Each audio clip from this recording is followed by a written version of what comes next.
Почитувани гледачи, добар ден. Медицинско капче на Слободен печат. Имаат ли најмладите потреба од психијатар? Постојат ли специјализирани детски психијатри и дали кај нив има потреба од медикаментозна терапија? Утрово на оваа тема зборуваме со доктор Камелија Симеонова, детски и адолесцентски психијатар од приватната болница Живадем Систина. Докторка, добар ден, ви благодарам што ја прифативте поканата од Слободен печат. Ви благодарам. Работите една многу специфична професија, работите со психијатриски проблеми кај деца и адолесценти. Ајде најпрво околу изборот, бидејќи сте многу ретки, барем во нашава држава, и околу возраста на децата, кога препознавате дека практично треба да дојдат кај вас?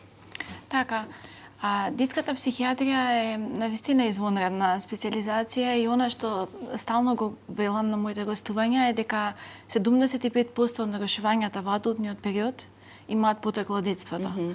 Така што детството е извонреден период да се започне со било каков третман и препознавање на она кое што ги загрижува немладите. Кој ви е најмладиот пациент кој што сте го третирале и како завршило тоа, бидејќи најголем дел од адолесцентите и децата секогаш бараат прво совет од психолог? И како родителите практично се справуваат со целиот тој проблем?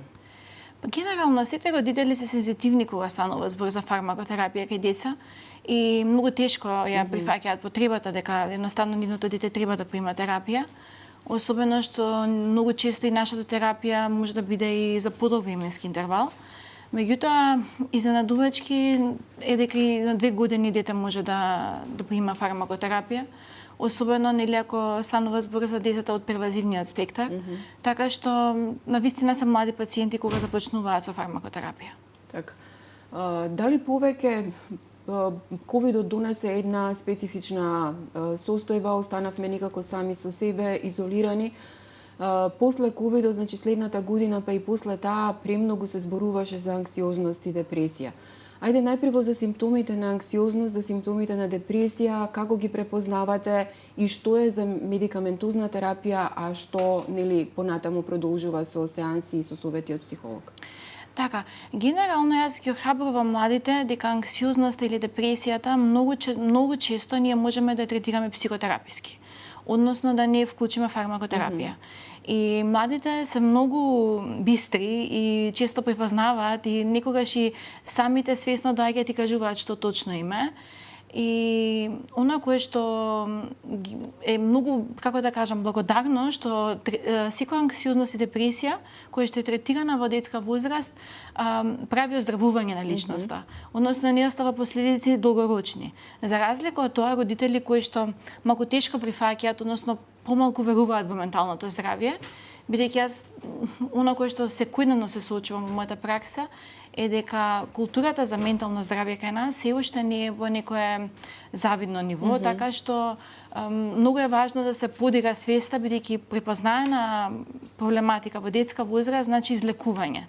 За разлика од тоа непрезнаена значи едно долг круг последици кај личноста.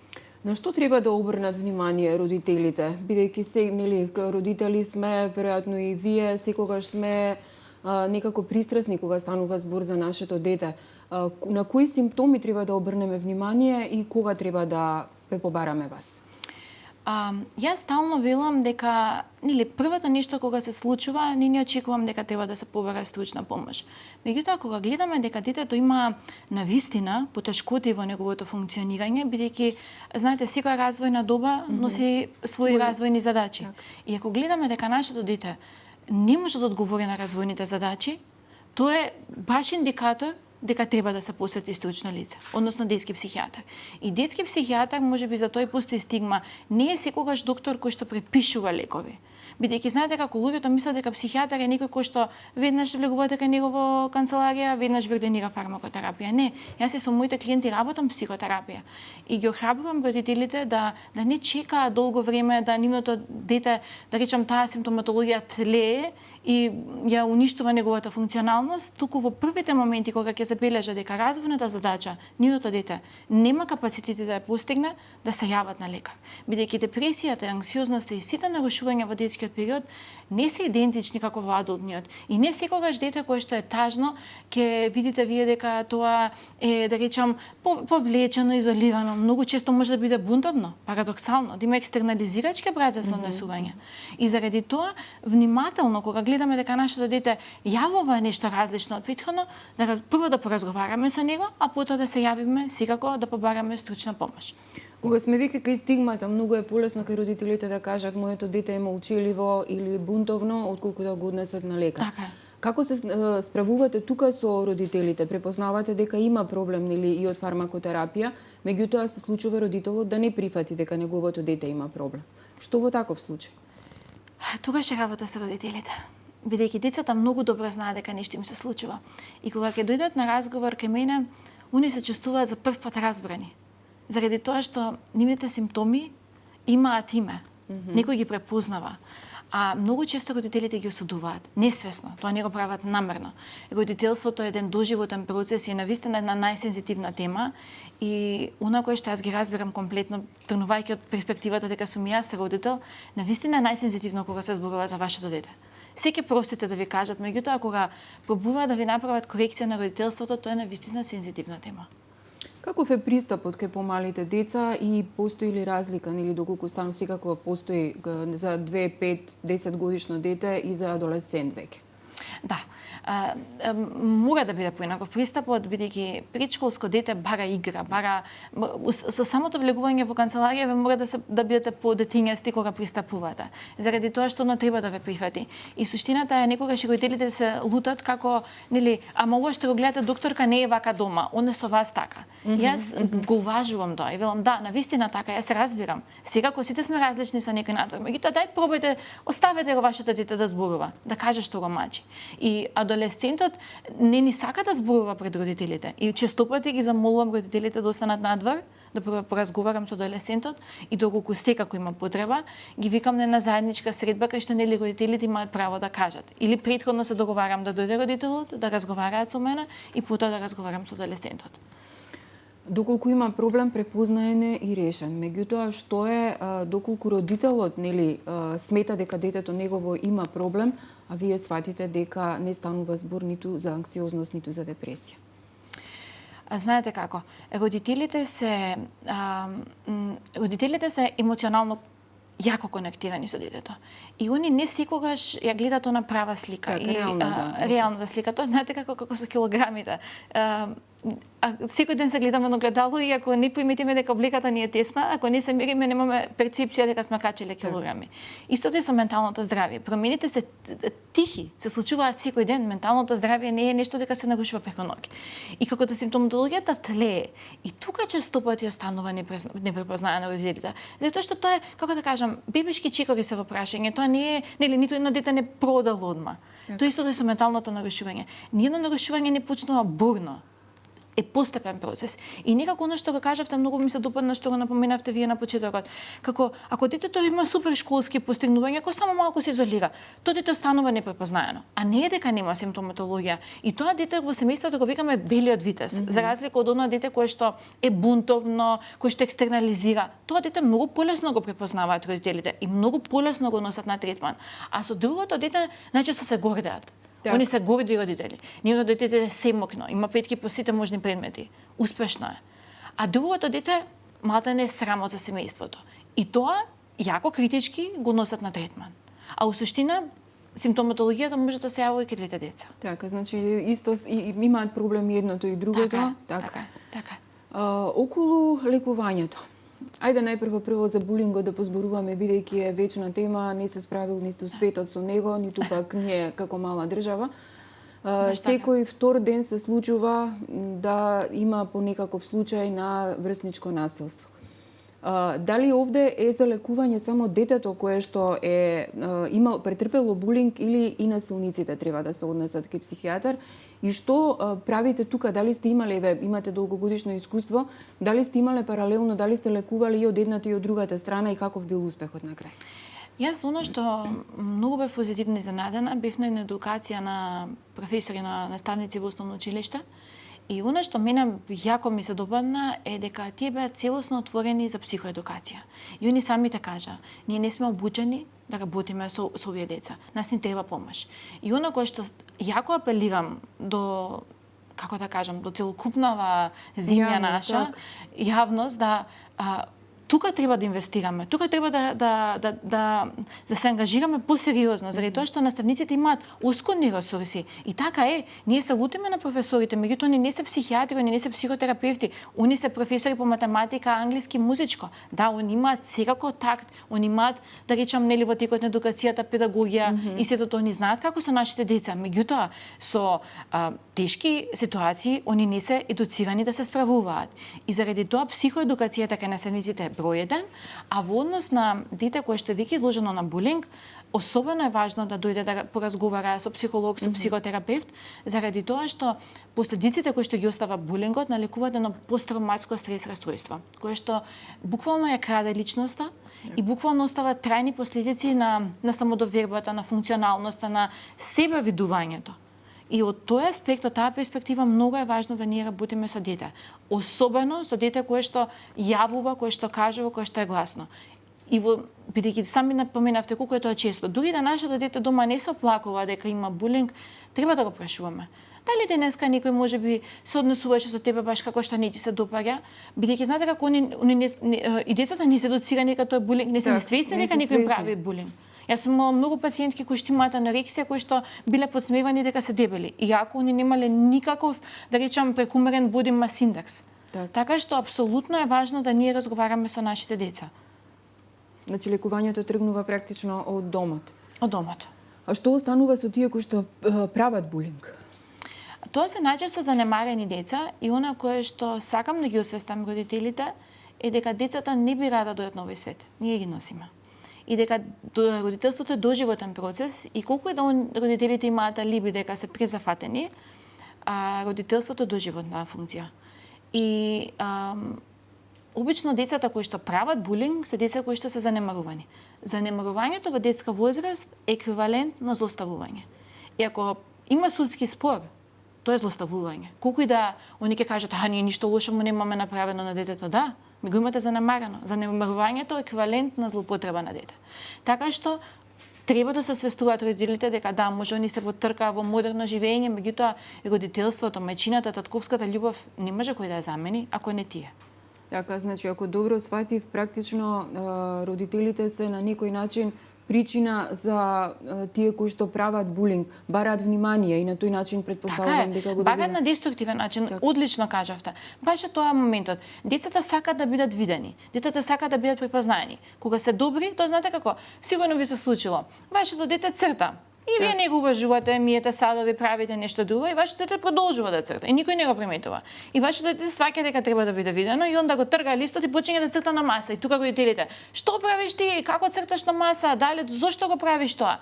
Ама детето сака да биде видено. Кога е конструктивно никој не го гледа, кога е деструктивно го препознаваат. И тоа е оној момент кој што стално го апелирам дека луѓето почнуваат да приметуваат кога нешто не е добро. Тоа е за доцнето. Ова дете сака да биде пофалено дека црта, пофалете го. И децата кои што прават булинг, они не се ни виновни. Јас знам дека за дете кој што прави булинг стои тажно дете. Не стои дете кое што е родено да прави насилство или да ги малтретира другите деца. Тоа е занемарено дете. И секогаш родителите, пак ќе кажам, колку и да другите обврски се важни, родителството е незаменливо. Со текот на годините се зголемува ли бројката на деца кои што бараат помош? Зборувам родители, па подоцна нели адолесценти сами веројатно се јавуваат кај вас и бараат помош. Повеќе за анксиозност, за депресија, анорексија, булимија, што е најголемиот проблем? Бидејќи едното никако е поврзано и едното секогаш води кон друго.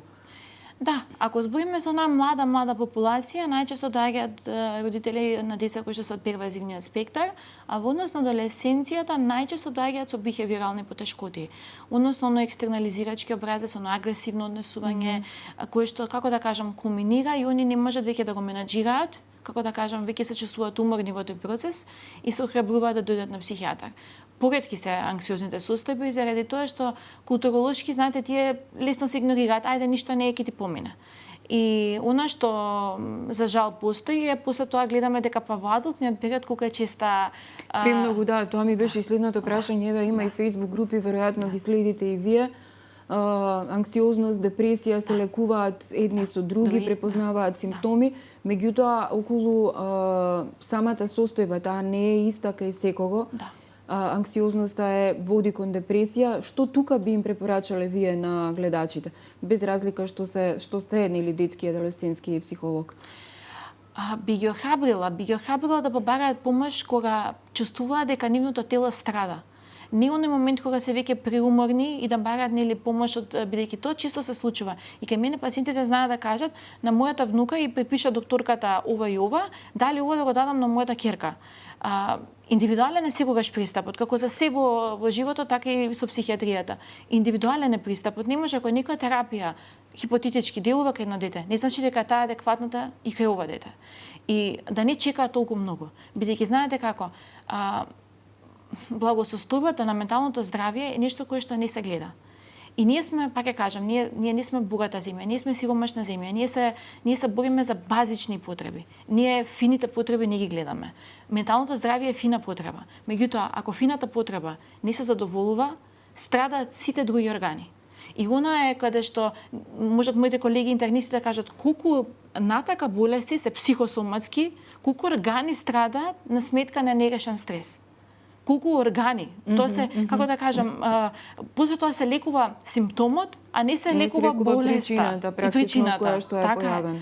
А грото од болестите почнуваат тука, од нашиот ум. Околу третманот и лекувањето, што се разликува нели во детска возраст, подоцна во адолесцентска, дали сте имале најпрво за лекувањето прашања, потоа и некој случај за кој што сте мислеле дека е нели неизвесен, а завршило како успешно приказна? Да, и тоа е моменти кога ќе видите најчесто таа перспектива имам кога ќе ми дојде високо дисфункционално семејство, кое што баш нема капацитети да се справи со адолесцентот.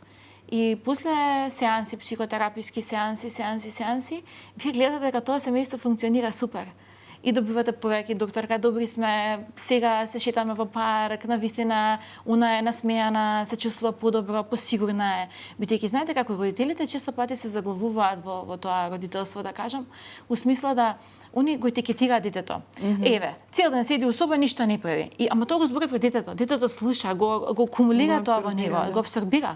И јас стално им велам детето, бред, ова е до вчера. Ајде да го ставиме ова сега, да пробаме на поинаков начин. Кога ќе прави вашето дете нешто што е добро, нешто што е пожелно, пофалете го. Доста со тие етикети. Или знаете што се случува, ќе додат со браќето и сестричката и ќе кажат, еве, она све положи, све направи, овој види го. Ништо не може да постигне. Ама тоа прават пред децата. И знаете како сите деца се раѓаат со различни потреби. Так. И друга една работа, никогаш, колку и да сме ние родители за првото и за второто, никогаш не сме истите. Првото дете го чуваме на еден принцип, второто го чуваме на друг. Кај второто развиваме други вештини, кај првото развиваме други. И илузорно да ги споредуваме овие две деца. Заради тоа што прво ние не сме истиот родител за првото и за второто. Така. Спомнавте дисфункционално семејство, голем дел од браковите се распаѓаат, тоа го вели и статистиката. Проблемите кај децата најчесто се јавуваат во овој период. Како се справувате тука и колку предпоставувам дека на крај успешно се завршуваат овие приказни за децата, зборувам, родителите секако се разведуваат? Да, па разводот е, баш да кажам, еден земјотрес во семејствата и она што често пати им го велам на родителите е правена анализа, прешувани се деца. Полесно ти е да мама и тато се разведат или мама или тато да умрат. И децата на тоа прашање имаат одговорено да умрат. Така што смртта на родителот полесно се толерира од разводот. И тоа ќе ви го објаснам и зашто. Заради тоа што смртта носи ритуали, носи оджалување, носи процес на идеализација. Он беше ваков, она беше ваква, како нив немаше. Разводот е земјотрес кој што прави бура во семејствата и кој што нема ниту еден ритуал на оджалување. И она кој што ние до вчера сме го криеле дома, дека нешто не валја, сега го знае целата јавност. Просто како раките да ги имаме извадено на улица и да го имаме дадено на кое што било најтешко за нас. И разводот е секако неуспех за родителите. И она кое што децата го превземаат за свое во разводот, што всушност предизвикува најголеми оштетувања, е ние кога се караме со партнерот пред тој разводен процес, да кажам, пример, носиме дете во градинка. Сега ти касниш, ти да не касниш, тоа ќе се случи. Детето слуша и си вели, ја да не одев во градинка, они немаше да се караат. Детето вели, јас да бев добро дете, они немаше да се караат. И долги години децата на разведени родители имаат интуекција, имаат чувство како да они имаат вина. Они се причина што они се развели. Они немаат капацитет да препознаат дека они секако ќе се карале. Ако не е за градинката, за штипките дома ќе се карале. Меѓутоа децата го усвојуваат како свој личен неуспех. И заради тоа децата толку страдаат, бидејќи тоа чувство на вина е јако мокно врежано во нив.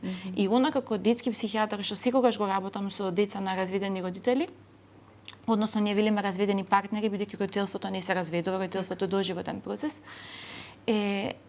да тоа чувство на вина го ослободат и да им објаснам дека не е нивна вина, дека мама и тато едноставно веќе прекинале да имаат капацитет да општат, да се разбираат, едноставно животот ги довел на различни патишта и дека децата немаат никаква вина што тој развод се случува. Така. Докторка, темата е многу широка, за крај на интервјуто една препорака за родителите. Како да препознаат кога имаат депресивно анксиозно дете и кога е време да ве посетат вас? Така, како за крај би апелирала до родителите да не чекаат долго првите промени во функционалноста на нивното дете да ги препознаат и да побараат помош. Да не чекаат долго заради тоа што долго чекање да се јават на лекари да побараат помош значи врежување на тие симптоми во личноста, што понатака прави ризик за развојни, односно секакви потешкоти во тој адултен период кај детето. Така што нашето дете еден ден треба да биде родител и треба да одговори на тие задачи. Така. Доктор Симеонова, ви благодарам за гостувањето во Слободен печат. Се извинувам. Вие, почитувани гледачи, останете со нашата програма, следете го веб изданието и секако очекувајте го издавањето на нашиот весник.